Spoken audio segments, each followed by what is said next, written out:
الحمد لله نحمده ونستعينه ونستغفره ونؤمن به ونتوكل عليه ونعوذ بالله من شرور أنفسنا ومن سيئات أعمالنا من يهده الله فلا مضل له ومن يضلله فلا هادي له ونشهد أن لا إله إلا الله وحده لا شريك له ونشهد أن محمدا عبده ورسوله صلى الله تعالى على خير خلقه محمد وعلى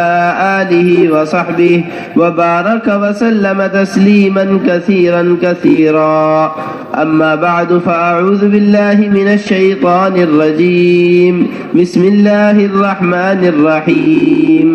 إن الذين قالوا ربنا الله ثم استقاموا تتنزل عليهم الملائكة ألا تخافوا ولا تحزنوا وأبشروا بالجنة التي كنتم توعدون نحن أولياؤكم في الحياة الدنيا وفي الآخرة ولكم فيها ما تشتهي أنفسكم ولكم فيها ما تدعون نزلا من غفور رحيم. ومن أحسن قولا ممن دعا إلى الله وعمل صالحا وقال إنني من المسلمين.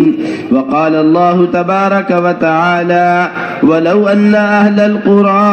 آمنوا واتقوا لفتحنا عليهم بركات من السماء والأرض. وقال الله تبارك وتعالى إنما يعمر مساجد الله من آمن بالله واليوم الآخر وأقام الصلاة وآتى الزكاة ولم يخش إلا الله فعسى أولئك أن يكونوا من المهتدين.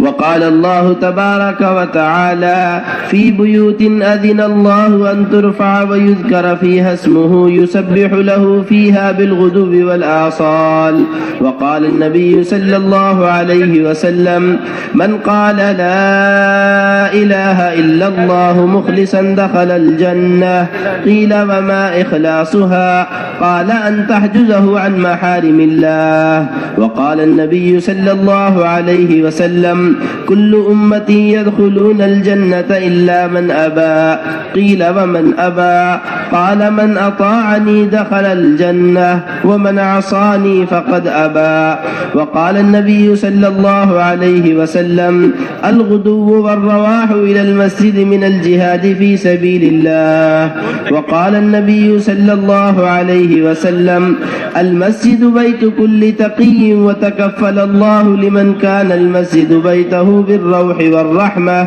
والجواز على الصراط إلى رضوان الله إلى الجنة. وقال النبي صلى الله عليه وسلم مقام أحدكم في سبيل الله ساعة خير له من عمله عمره في أهله أو كما قال عليه الصلاة والسلام.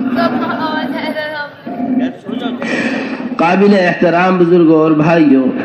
اللہ جل جلالہ عم نوالہ نے قیامت تک آنے والی 100% انسانیت کی کامیابی حضور اکرم صلی اللہ علیہ وسلم کے لائے ہوئے مبارک دین اور آپ کے لائے ہوئے مبارک اعمال میں رکھی ہوئی ہے۔ یہ اللہ جل جلالہ عم نوالہ کا بنایا ہوا ضابطہ ہے، یہ اللہ جل جلالہ عم نوالہ کا بنایا ہوا قانون ہے۔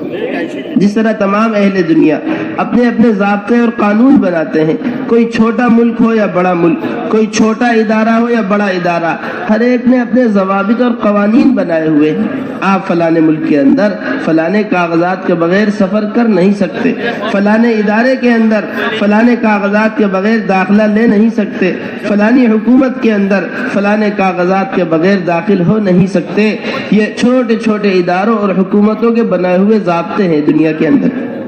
جو ہم اور آپ دیکھتے ہیں۔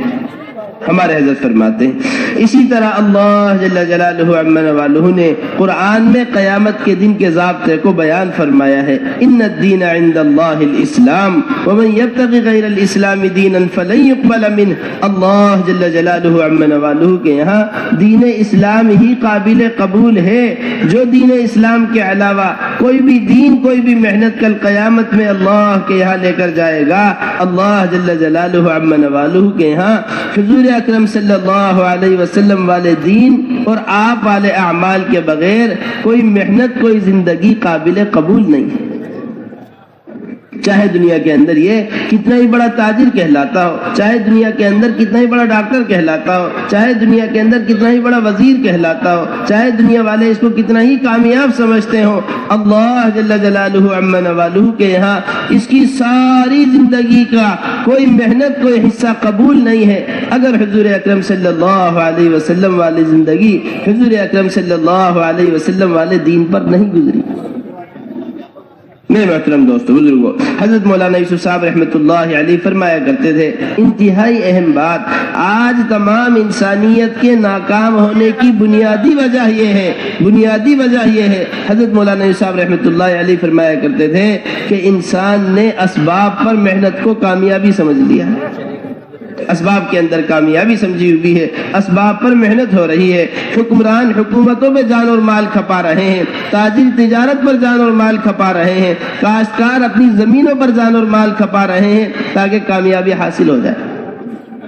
حضرت فرمایا کرتے تھے اگر اسباب میں کامیابی ہوتی، حکومتوں میں، تجارتوں میں، مال کے جمع کرنے میں کامیابی ہوتی، حضرت مولانا صاحب رحمۃ اللہ علیہ فرمایا کرتے تھے بادشاہت میں کامیابی ہوتی تو فرعون کبھی ناکام نہ ہوتا، وزارت میں کامیابی ہوتی تو حامان کبھی ناکام نہ ہوتا، حکومت میں کامیابی ہوتی تو حامان کبھی ناکام نہ ہوتا، تجارت میں کامیابی ہوتی تو قارون کبھی ناکام نہ ہوتا، عالی شان ملک بسانے اور شہر بنانے میں کامیابی ہوتی، شداد کبھی ناکام نہ ہوتا۔ زبردست فرعون، زبردست بادشاہت کے ساتھ اللہ نے فرعون کو ہلاک کر کے دکھلایا ہے، زبردست وزارت میں اللہ نے حامان کو ہلاک کر کے دکھلایا ہے، زبردست مالداری کے ساتھ اللہ نے قارون کو ہلاک کر کے دکھلایا ہے، زبردست عالی شان گھر اور جنت بنائی ہے شداد نے۔ مفسرین نے لکھا ہے کہ نعوذ باللہ ثم نعوذ باللہ، یہ کہہ دیا میں اپنی جنت دنیا میں بنا رہا ہوں، ساری دنیا کی قیمتی چیزیں لا کر اس نے اپنے گھر کے اندر جمع کی ہیں، اپنے گھر کو جنت بنا رہا ہے، ایک قدم گھر کے اندر ہے، ایک قدم گھر کے باہر۔ اللہ جل جلالہ عما نوالہ نے یہاں موت دے کر شداد کو دکھلا دیا ہے، ساری دنیا کا مال شداد جمع کر سکتا ہے، اپنے ایک قدم کا بھی مالک نہیں۔ قیامت تک آنے والے انسانوں کو بتلانے کے لیے کہ جیسی زندگی گزرے گی ایسے ہی اس زندگی کا اختتام ہوگا۔ فرعون کو بادشاہت کام نہیں آئی، قارون کو وزارت کام نہیں آئی، قارون کو مال کام نہیں آیا، حامان کو وزارت کام نہیں آئی، اور شداد کی بنائی ہوئی جنت میں ایک لمحہ رہنا نصیب نہیں ہو۔ قیامت تک آنے والی انسانیت کو بتلانے کے لیے میرے محترم دوستو، بزرگوں، حضرت مولانا یوسف صاحب رحمۃ اللہ علیہ فرمایا کرتے تھے اللہ جل جلالہ عما نوالہ نے قرآن میں دونوں محنتوں کو بیان کیا ہے، دو رخ کی محنت، ایک محنت ہے اسباب کے ذریعے کامیابی کے یقین کی، ایک محنت ہے اسباب پر محنت کی، اور ایک محنت ہے اللہ جل جلالہ عما نوالہ والے اعمال اور اللہ جل جلالہ عما نوالہ کے خزانوں سے ہونے کے یقین کی۔ حضرت مولانا یوسف صاحب رحمۃ اللہ علیہ فرمایا کرتے تھے دونوں محنتوں کو اللہ نے قرآن میں بیان فرمایا ہے۔ ایک محنت فرعون اپنی قوم کے اوپر کر رہا ہے، سامان کے اعتبار سے، اسباب کے اعتبار سے، چیزوں کے اعتبار سے، نقشوں کے اعتبار سے، فوج کی کوئی کمی نہیں ہے، ہتھیاروں کی کوئی کمی نہیں ہے، سامان کی کوئی کمی نہیں ہے، فرعون کے پاس ساری زندگی کی محنت لگائی ہوئی ہے سامان، اسباب اور فوج کے اوپر۔ حضرت فرمایا کرتے تھے ایک محنت حضرت موسیٰ علیہ السلام کی، حضرت موسیٰ علیہ السلام کی قوم بڑی کمزور، حضرت موسیٰ علیہ السلام کے ماننے والے بہت زیادہ نہیں تھے، بہت چھوٹی سی قوم پر حضرت موسیٰ علیہ السلام، حضرت مولانا صاحب رحمۃ اللہ علیہ فرمایا کرتے تھے بڑی کمزور سی قوم کو بڑی اعلیٰ محنت پر حضرت موسیٰ علیہ السلام نے اٹھایا ہے، جس محنت کو قرآن نے بیان کیا ہے۔ یا قوم ان کنتم آمنتم باللہ فعلیہ توکلوا، یا قوم ان کنتم آمنتم باللہ فعلیہ توکلوا، یہ یقین کے بنانے والی محنت، ایک قوم اگر تم اللہ کے ماننے والے ہو تو اللہ کی ذات عالی پر بھروسہ رکھو، یہ یقین کی محنت ہے جس پر حضرت موسیٰ علیہ السلام نے اپنی قوم کو اٹھایا ہے۔ حضرت فرمایا کرتے تھے قیامت تک آنے والی انسانیت کو یہ بتلانے کے لیے کہ جیسی محنت ہوگی ایسا ہی نتیجہ ہوگا، دونوں کی محنت کا نتیجہ اللہ جل جلالہ عما والہ نے ایک ہی میدان ایک ہی دریا میں دکھلایا ہے۔ وہ دریا جو حضرت موسیٰ علیہ السلام کو ظاہر کے خلاف، عقل کے خلاف، رواج کے خلاف، مزاج کے خلاف کھڑے ہو کر نکلنے کا راستہ دے رہا ہے، وہی دریا